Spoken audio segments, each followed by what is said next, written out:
Welcome in, everybody. Cheers. This is Bourbon on a Budget. I am TJ Pittenger, flying solo for a quick pop-up re-review. Did we maybe get something wrong? Did I maybe get something wrong? Want to look into it, want to check something out, want to see if we were off the other day when we reviewed Willett Pot Still. We reviewed this a couple of weeks ago. The episode just came out this week. The review of Willett Pot Still just came out. It was a consensus 4 across the boards. We all gave it a 4 out of 10 on our value scale. Quick reminder on the value scale, there are some things that kind of play into the value scale that may make things seem a little higher or lower than they are. Quick thought on that. Buffalo Trace, we all kind of gave a 6.5 or 7.5.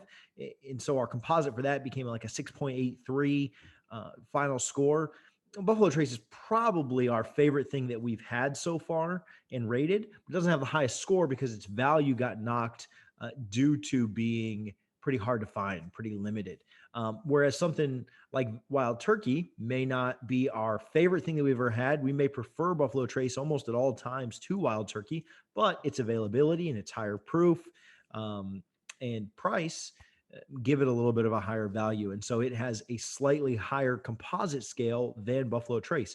Ben and Brendan and myself would almost never go and grab Wild Turkey 101 to sip on over Buffalo Trace in our own cabinets. But if we're rating something and telling you guys to go grab it, some scores can vary based on that value, things that go into value, again, being proof, availability, price, and things of that nature. So we got a comment on YouTube saying that Willett Pot Still, that our evaluation of it was way off, that our 4 out of 10 that we gave it on a composite scale was way, way, way too high, and that we should have been rating it as a 1 or a 2. Let me read you this comment, and I am a little shocked that we got it this wrong, maybe, and that's why I'm doing a quick re-review. Comment from a YouTube fan: Pot Still is awful, capital A. It's the worst bourbon at any price, comma, any price, all caps for any price I've ever had. I've put it in multiple blinds, and everyone involved completely trashes it. The fact that you put it slightly under average, again, 4 out of 10 is what we rated it, completely makes me question everything you guys do. It's nothing more than a drain pour. Gonna take a lot to regain my trust. Some strong words from a reviewer or a commenter on our review. And so I'm going to re-review it real quick. I don't think it was as bad as he's making it out to be. I just think it was more of it wasn't unpalatable. It wasn't like disgusting or tasted terrible or anything like that. It more so just wasn't that appealing. It was kind of mediocre. It was average. There just wasn't a lot to it. Best I can remember. That's how we came up with a 4 for it. So I'm going to re-review it real quick, and we're going to go. Again, we gave it some extra points for being the coolest looking bottle of all time. If that alone, it's a great decoration. So anyway, let's grab some of this. Let's pour a little bit in, and let's review this thing, because I don't think we got it as wrong as he thought. Little smaller pour, just because I've had it recently and I kind of know a good base of where we're going with it. Shout out my Sam Adams glass. Probably not the best tasting glass there is, but that's what we grabbed today. I remember liking the nose on this, and I think the nose is, from what I remember, besides the actual bottle, I think the nose is the best thing here. And so I'm still feeling pretty strongly about this nose. I think it's, again, the best part of it. A lot of sweetness, a lot of caramel, a lot of vanilla, not a ton of spice. Again, Ben kind of moves more towards the spicy finishes and noses and tastes, and I like the sweeter stuff. So this nose is doing it for me. I don't think it's a bad smelling nose. It's not a turn off of a nose. It's not like other things that we reviewed that just have no kind of scent at all. It's got a decent nose. Let's take a sip here.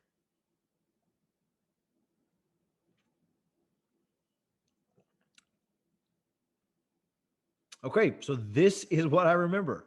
A lot of spice. The spice comes in not a super pleasant way. We've talked about how spice can sometimes give, when it's cheap, well, Now, spice can sometimes kind of give some nutty flavor, some nutty characteristics. This does that. And I think Brendan even mentioned it. It's like peanuts in the worst way. So there's some spice there, not a great um, flavor to it. There's not a ton of the sweetness that we normally like. It is pretty smooth. It's pretty palatable. It's pretty easy to drink. The flavor is definitely below average and not something that I prefer. Let's take another sip and see if anything's changed or see if I can pick anything else up off of it. Man, there's a lot of that nuttiness, spiciness to it that I don't like. It's not a good or pleasurable nuttiness or spice or whatever. Let me try one more.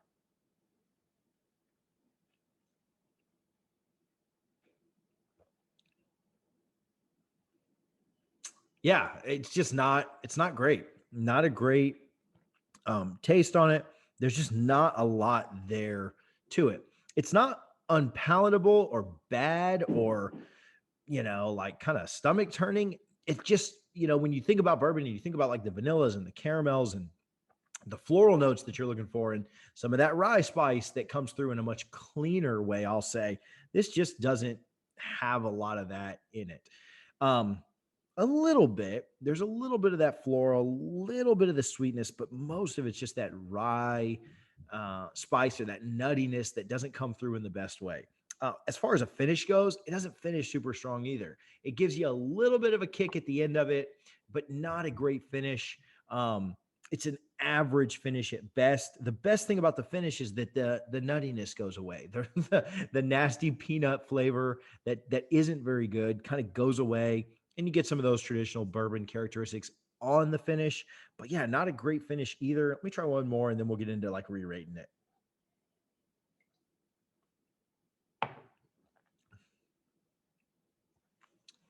Small Kentucky hug is as that's like a Kentucky side hug at the most. It doesn't fight you very much.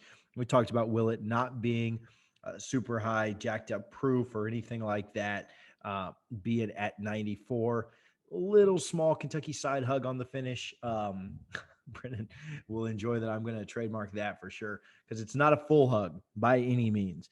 If I had to re-rate this, I'm giving it a strong score for the nose. I'm giving this nose like a 1 to 1.5. I think I gave it a 1 the first time. So I'm probably, since we're doing quarter points now, I'm probably giving it a 1.25. I think I gave it a 1 the first time, but it's, to me, it's an above average nose. So I'm going 1.25 on the nose there out of 2. Taste, I'm sticking with what I had.